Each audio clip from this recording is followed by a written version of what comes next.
Papa n'a pas marqué. Oh, ça il est c'est na incident parce que quand les répondent positivement parce que quand on dirait les alliés on dirait makambo ya ki donc pour nini moto mwendo alaka trop na ba préjugé. Alors ceux qui ont développé connaissance et bien que non ignorance pour que vous avez développé. C'est-à-dire que force ya banguna, force ya badémon, force ya Satan, il faut aller na déloté, il faut aller na ignorance na yo.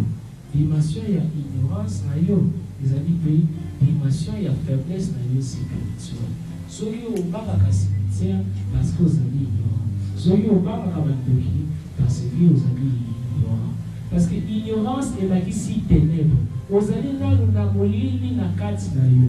Jésus a dit soyez les fils de la lumière. Mais yo vous allez fils de ténèbres. Parce que vous allez d'ignorant.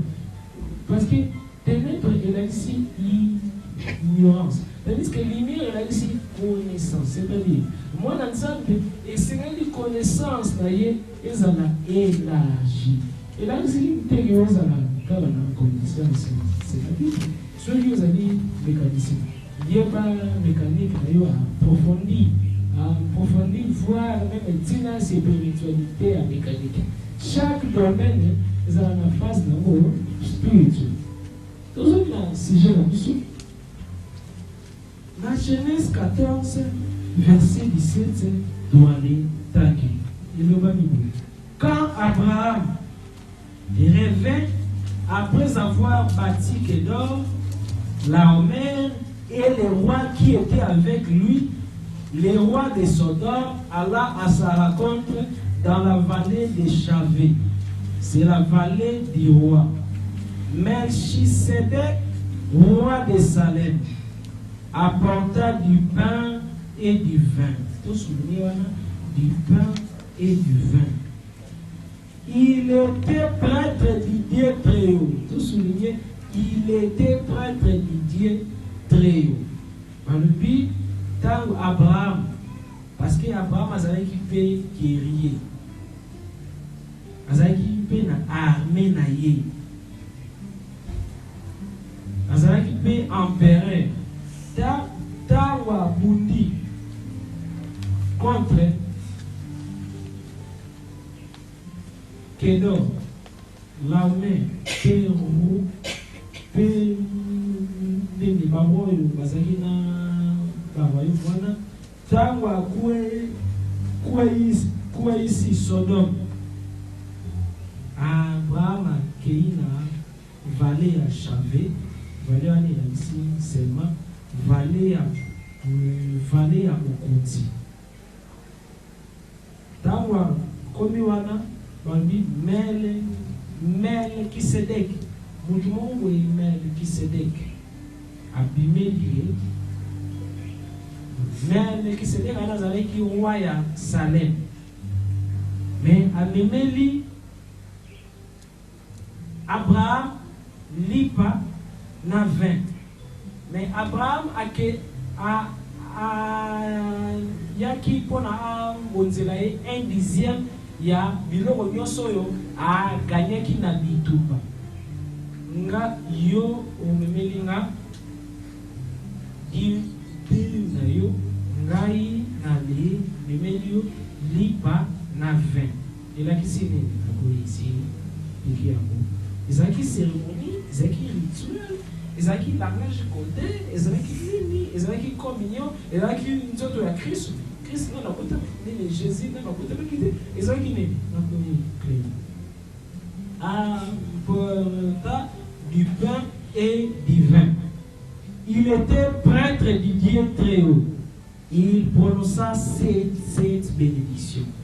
Béni soit Abraham par le Dieu très haut, qui créa ciel et terre. D'abord, par le Dieu, c'est Gangatsambe ya Nikolo. Gangatsambe, celui qui a zali Gangatsambe, c'est-à-dire, Azali, un sacerdoce Mwalibiba, Azali na temple oyo ya Shiraka, donc Azali na service ya les populations pour la divinité, pour la nganga nzambe azala dire bon, bien très, batou, na, nzambe. Alors, dans ma prononcé ma parole, béni soit Abraham par les dieux très hauts, qui alors créa ciel et terre, et béni soit le Dieu très haut, qui a livré tes ennemis. Et Abraham lui donna la dîme de tout. Abraham a décidé dîme ya Dios, dîme ya l'esclave, dîme ya enfant, dîme ya machifra, dîme ya Dios, dîme ya bilamba. Peut-être que tu vas, peut-être que tu vas aller quand on va le faire, mais finalement, Moutora yaki na makolo, mais à Kosoma ya Romata. La Bible dit. Et Abraham lui donna la dîme de tout. Les rois de Sodome disent à Abraham, donne-moi les personnes et prends les biens pour toi. Mais Abraham répondit au roi de Sodome, je lève la main devant Yahweh, les dieux très hauts, qui créa ciel et terre, ni un fil, ni une courroie de sandales, je ne prendrai rien de ce qui est à toi. Et tu ne pourras pas dire, j'ai enrichi Abraham. Rien pour moi, seulement ce que mes serviteurs ont mangé de la part des hommes qui sont venus avec moi. Abraham a une richesse, roi a déverse à Tessakiye. Parce qu'il y a le boyo, mais Abraham a eu peine à fin. Peine à fin, vous avez une importance. Koleka, la richesse, nous sommes allés à découvrir. Peine à fin, ils allaient dans le monde dans l'esprit de Dieu. La succès du soleil, mais qui se découvre. Avancer sous le thé. Quand tu vas le sous le qui se découvre.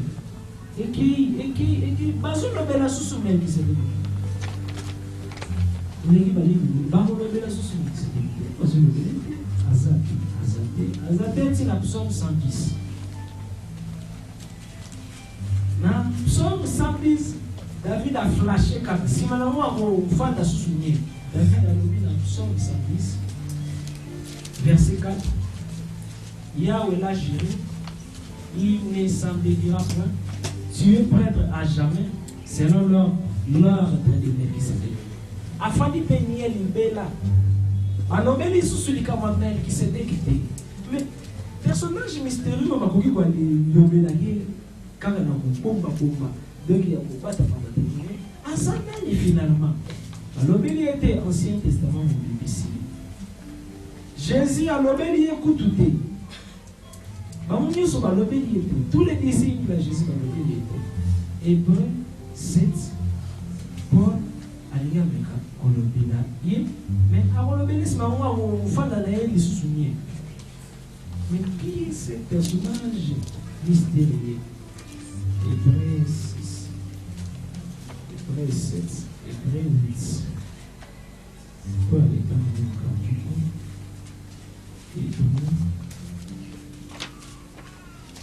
Parce que ceux qui sont par le bâtiment, nous avons prêtre, parce que les seigneurs qui a des prêtresses, et bandits wapi.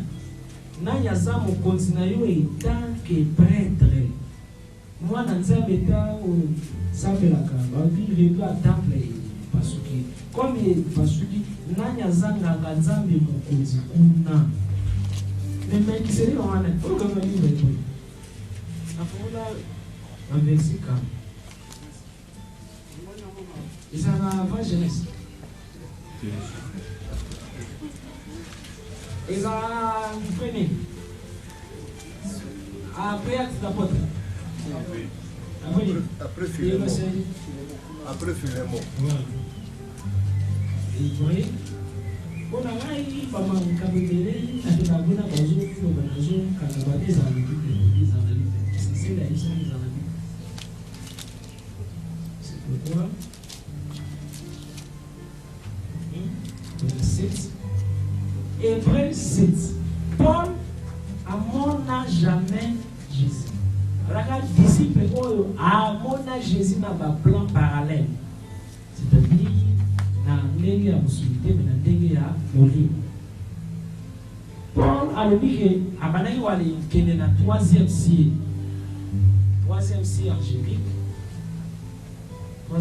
angélique, avec on a compris. Mille. Et ça, mondial intelligence. En vrai, nous avons un Saint-Esprit. Parmi les Saint-Esprit, c'est que là, ça nous donne la vie. C'est la paix. C'est la paix. C'est la soupe. Vous allez voir. C'est la soupe.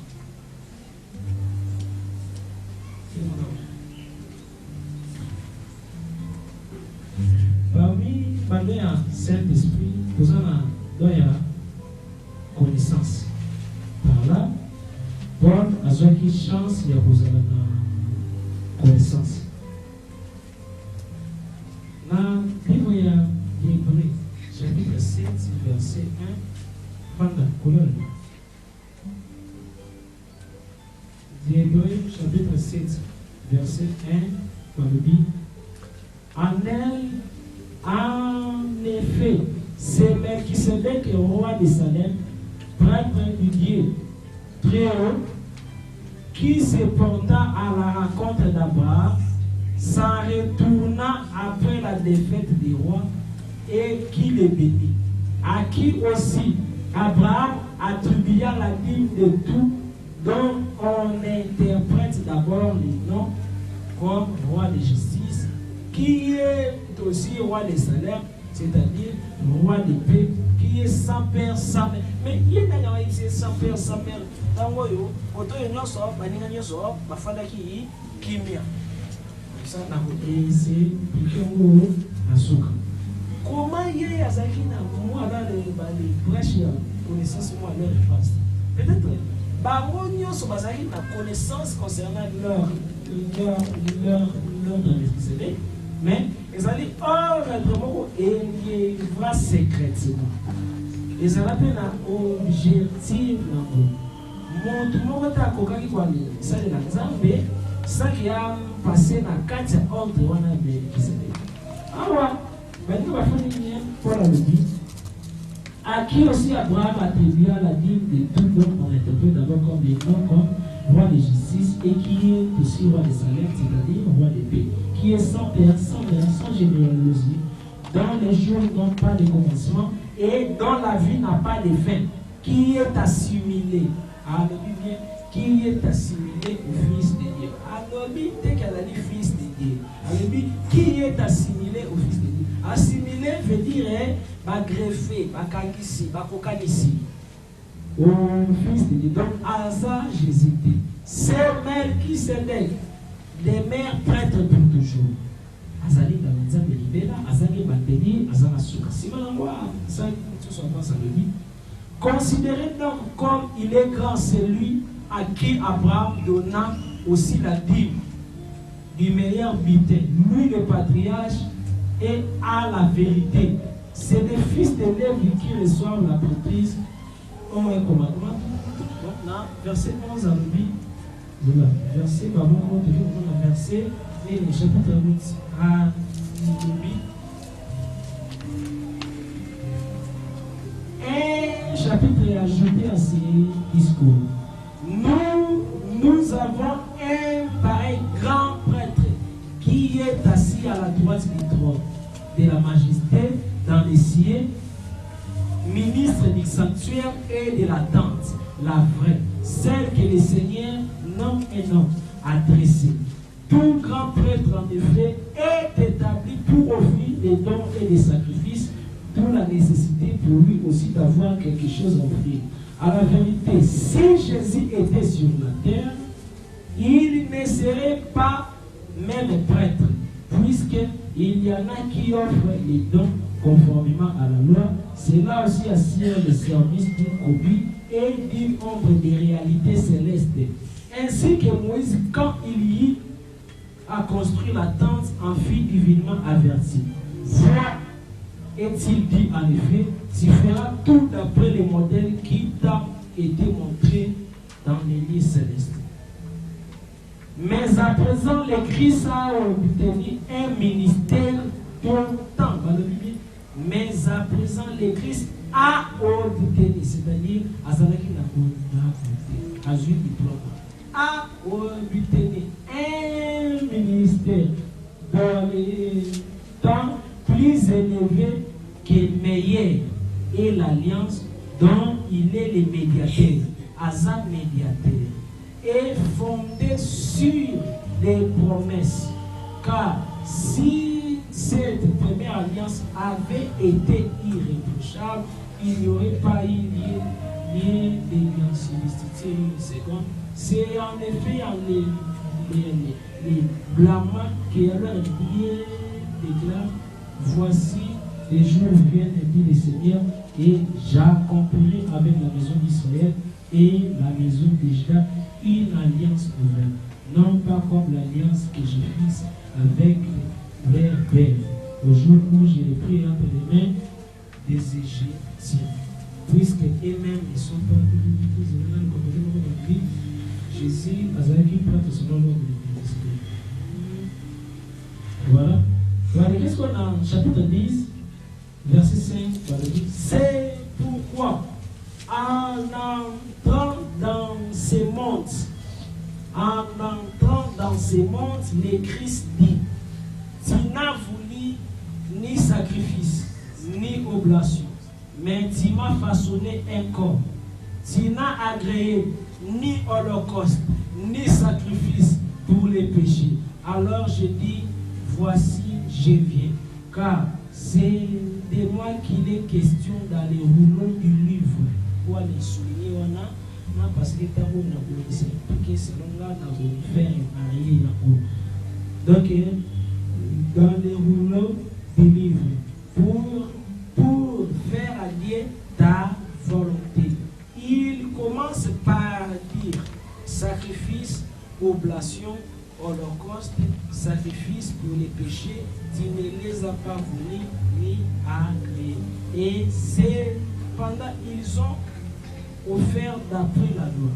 Alors il déclare: voici, je viens pour faire ta volonté. Il abroge les premiers régimes pour fonder les seconds. Est-ce en vertu de cette oblation que nous sommes sanctifiés par l'oblation du corps de Jésus-Christ une fois pour toutes? Après avoir écrit par Wana à Koulouba, tu es prêtre à jamais selon l'ordre de Melchisedec. Jésus Azalaki, prêtre selon l'ordre de Melchisedec. C'est quoi? Voilà, version Oyo ezali abstrait. Oyo ezali on dirait pise. Comment on dit pise les on dirait? Pour toi, on a bakati kati on se va partir. C'est que on a ça les fois pour na kanisa. Pour na kanisa, c'est déjà ça déjà na image oyo amonaki tawuzaki mwali bimba. L'image ya bimba bamona na plan physique comme na kako par révélation. Na plan beaucoup spirituel. Ce qui n'a pas bien c'est basé quand la on comprend de l'eau et puis maintenant à forcer des minutes et communiquer. Sur ce qui n'a pas bien ça le l'eau on a mon aki n'a pas expliqué sur quoi. Avant que vous ayez ça, avant qu'il y ait ça, et là vous allez rater, et là vous m'avez battu pour exister.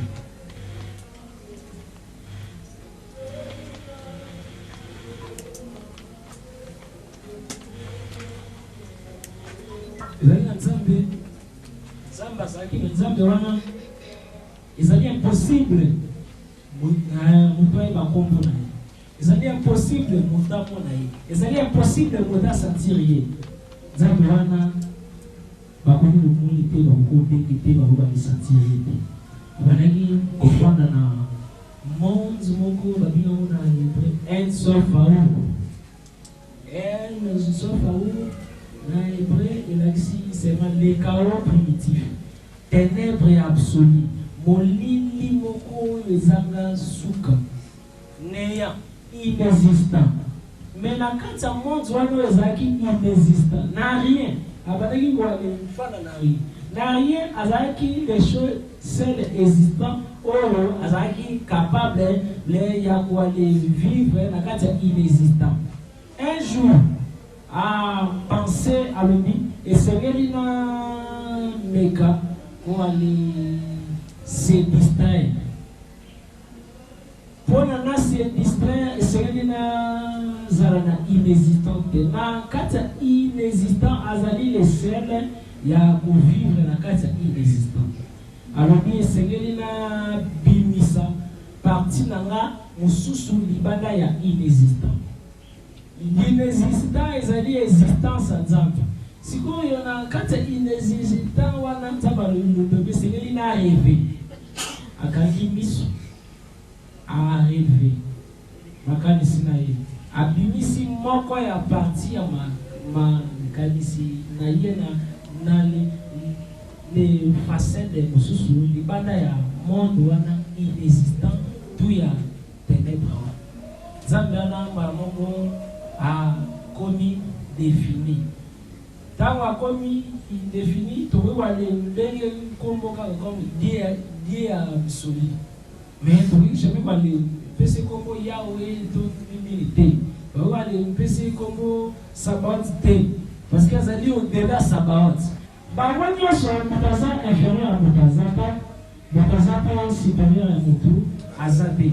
Bazali bangwani yosho na les mêmes fonctions. Na éternité na bango. Parce que c'est une tourne mais de on a moyo solal. Moyo ça la que mutana la to solal. Est-ce que ça normal? Nous connaissons la tête là c'est moi yo on a ami. Nous sommes là yo bimisco. Eh frère. Chaque jour là, mais peut-être un coup là, il y a un café. Alors, et c'est lui, Tony Bakino, tant que Bawa 3, Bazali créé par le bon, toi, ça la siko en réunion. N'a qu'à t'intervenir, notez bien. Futur na biso, eza passé à Zap. Futur ya univers, eza passé à Nzambe. Nzambe wana ni se plan créé.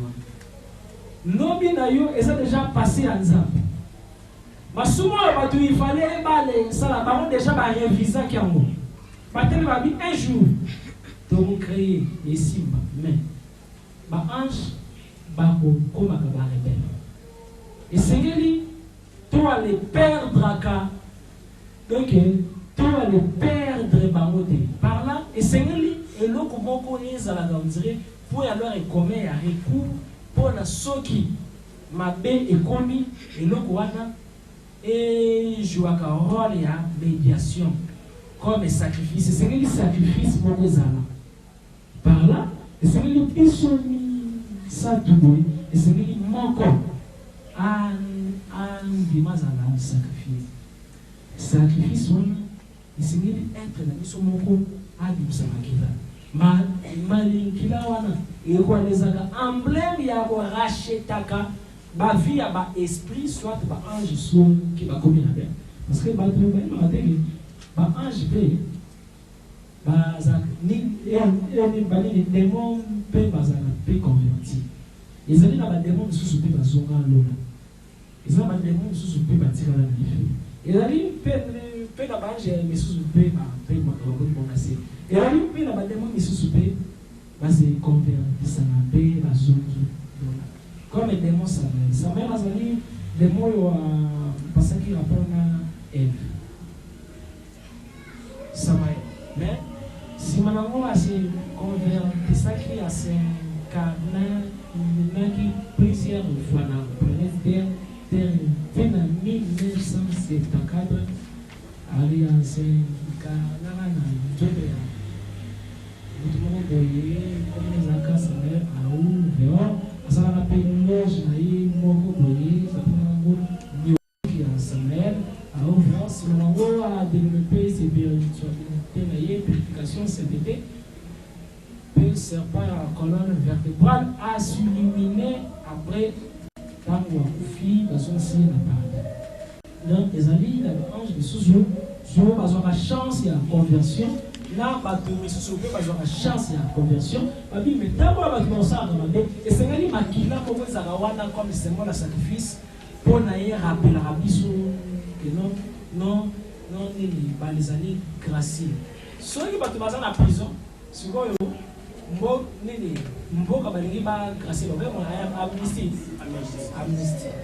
alors ale donc diale isengeli bato ya mokili bazalaka na mwa nini amnistie moko boye esengeli baange bazalaka na mwa grâce moko boye bapipo esengeli moko na biso azalaka sacrifie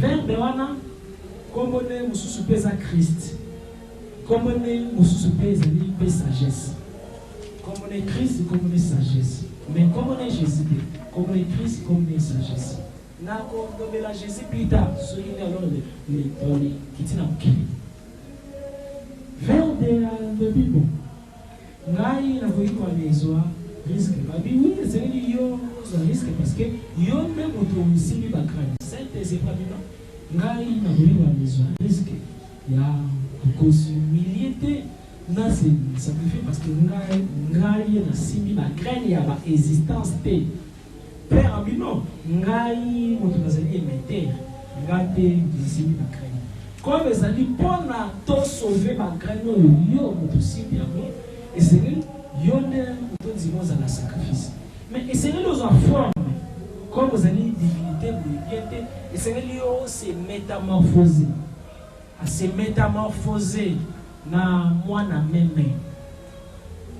meme wana tomoni yango na livre ya Apocalypse ezali Apocalypse comme j'ai bien na yo tout azali na 7 maseki 7 couronne azali na 7 misu liseke lisu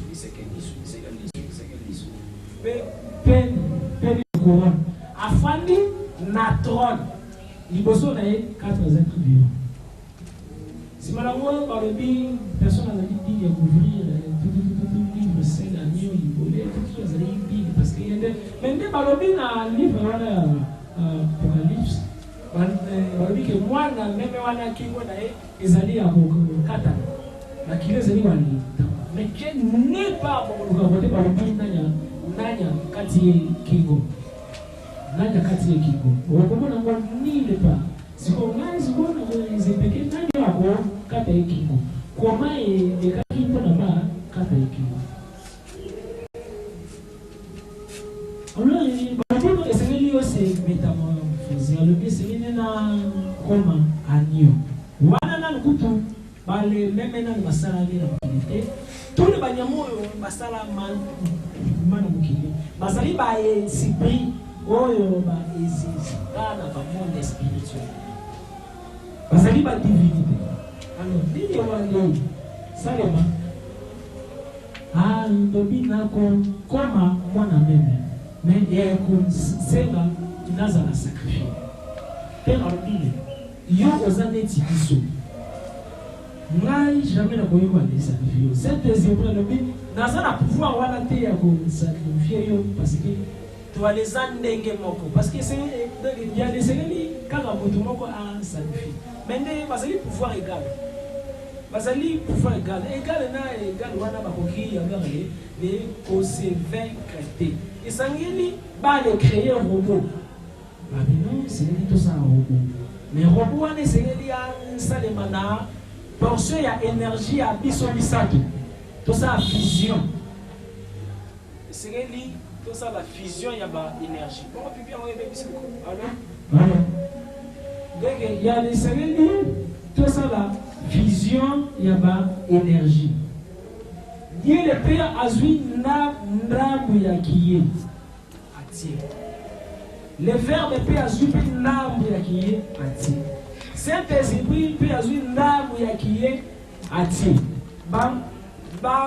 bango nyonso batie bandambu na bango basangisi yango et créer énergie et faire engendrer et faire apparaître 4e personne mutumoko azali hybride aza na kinzambe na kati na ye, azali na kimutu na kati na ye, azali na kidemo na kati na ye, azali na kiange na kati na ye, azali na positif na kati na ye, azali na négatif na kati na ye, azali lumière à la fois ténèbre, azali puissant à la fois faible, azali supérieur à la fois inférieur, azali créateur à la fois créature. Bien na koma bien. Mutuana tango bimimba moko dolem na ye, azali déjà na mbeli. Présence na ye, tout le monde yango na Apocalypse. Dans le livre Apocalypse, quelque part, dans le côté de je viens là, à cheval, dans mon peigne à droite, ma connu, roi des rois, seigneur des seigneurs, cheval et peigne, dans mon connu, Azana. Béli, symbole et verte. Là, il y a des mission passage, c'est plus longtemps. Moi, ils font un passage, je les arrête. C'est là l'Apocalypse, quelque part. Soit ils vont les trouver comme ils ça n'est pas continuer.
Il avait dans sa main droite 7 étoiles.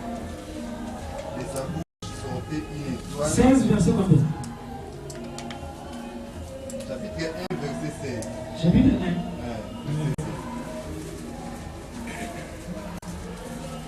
C'est là maintenant.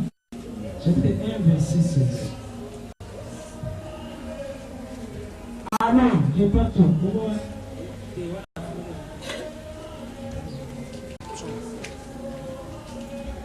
Dans sa main droite, il avait 7 étoiles. Et de sa bouche sort une épée acérée à double tranchant. Il y a un peu à droite, il y a 7 étoiles. Par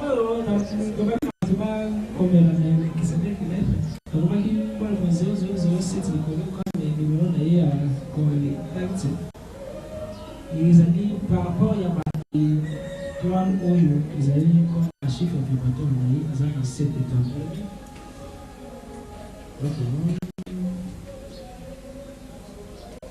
Dans sa main droite, il a 7 étoiles. Et de sa bouche sort une épée acérée à double tranchant. Et son visage, c'est comme le soleil qui brille dans tout son éclat. Voilà 1, verset 16. Oluka, toujours, deuxièmement, il y a le bien salut de Kola Shiva. Apocalypse 19 combien? 19, 11, 10, 15. Alors j'ai vu le ciel ouvert. La monnaie de Gourefi. Et voici un cheval blanc. La monnaie cheval blanc. C'est lui qui le monde s'appelle fidèle. Moteur comme on est fidèle. Et vrai. Comme les infidèles peuvent le sol. Il juge et fait la guerre avec justice. Ses yeux, une flamme ardente. Ceux qui voient les télévisions dans le Congo qui se déclarent, Azambi aussi roi, Azambi Aaron pour aussi pour la justice. D'abord, Azambi aussi fidèle dans la Trinité. aussi vérité, azali aussi guerrier, saisir une flamme ardente sur sa tête. Plusieurs des names, tout l'ailleurs, azali na couronne de bonnet. Alanta couronne azali na couronne de bonnet. Parce que azali na couronne nzambe tata, azali na couronne nzambe mwana, azali na couronne Saint-Esprit, azali na couronne ya chaque monde angélique, azali na couronne ya chaque royauté, azali na couronne de bonnet. Chaque couronne il a ici domaine ya pouvoir naye, domaine ya azali couronne régner. Une flamme ardente sur sa tête, plusieurs diadèmes, inscrit sur lui un nom qu'il est seul à connaître. Père n'a rien commis comme kaka mtazali na toi ya kuyebango. Donc, comme on ezali combo réel, il y a les hommes à Bimisa, Père divin, na Mère divine. Parce que pour la les Bimisa, 4 personnes, c'est qui a sacrifié Christ, et c'est qui passe à la ressource, c'est un Zabo, c'est qui Père divin, na Mère divine. Comme on a parlé pour s'amoter, Motokoki pour Yebangote, Azali, les 7 êtres, parce que Azalaki qui fait la recommandation divine à Nzambo Azali au delà et esprit. Balobi inscrit sur lui un nom qu'il est seul à connaître. Les manteaux qu'il enveloppe est trempé de sang. Et là-bas, oyo. Et Zingi est tombé Makila. Makila nani? Makila nini? Apa makinani? Pone iswa Makila. Parce que le miteke ezalaki rouge. Balobi kena et tondaki Makila. Maintenant, awa bateke côté à Kati. Maintenant, côté à Kataki divinité. Maintenant, on va pesa ba code que non. Ce qui un jour une émission à voir les Zala. Qui a voyagé par la sécurité de la Bible. Ni on se zala dans la Bible, mais Zambalobi, Bazana Misu, Kassi, Baboki Bomonate, Bazan Zani Namaton, Kassi, Baboki Père, Bomonate. Alors, Balobi a dit, les manteaux qu'il enveloppe est trempé de sang. Et son nom, comment d'ailleurs, ils ont verbe de Dieu. Verbe de Dieu, on est à Kataki. Il y a les alliés, on dirait, Bagueri à Kala, parce que celui au Bomi à déverser, c'est moi, je vois, beaucoup à déverser. Preuve année, David a joué qui doit mourir. À Bagueri, on est Zamo, donc, c'est à Bessa à prière, quoi, tous les binami à Babaki, à Banaki, qu'on soit et tout d'abord. Kala, ils avaient qui ceux qui ont commis roi, ils ont commis roi, n'est-ce pas, non? Alors, même qui se dit que dans une permission à sacrifier un nion volé, pour la maladie qu'il a à la gage dans l'issue, malamoko, et c'est là qu'il a zoapé comme on a fait, parce que les aïennes, Memi Makila, on a fait, mais on a voilà pourquoi, dans l'hébreu, Paul Azali ko assimiler na Christ. Mais Azali Christ, mais Azali ko assimiler, Azali ko organiser.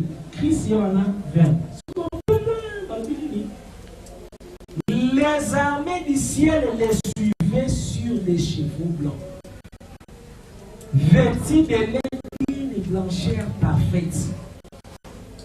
De sa bouche sort une épée acérée pour en frapper les païens. C'est lui qui les mènera à un sceptre de fer. C'est lui qui foule dans la cuve les vins de l'ardente colère de Dieu. Les maîtres de tout. Un manteau et sur sa cuisse, roi des rois et seigneur des seigneurs. Voilà. Puis je vis un ange debout sur les soleils crier d'une voix puissante à tous les oiseaux qui volent au zénith. Venez rallier les grands festins. Bon. Donc, Melchisedec a sali apparition dans la sali apparition alors verbe christique avec bon c'est ce qu'on a c'est métamorphose et c'est là bon wana na chance ami chance akomi mwana bébé afani na to simango atani kingo anyo nanyo Melchisedec akati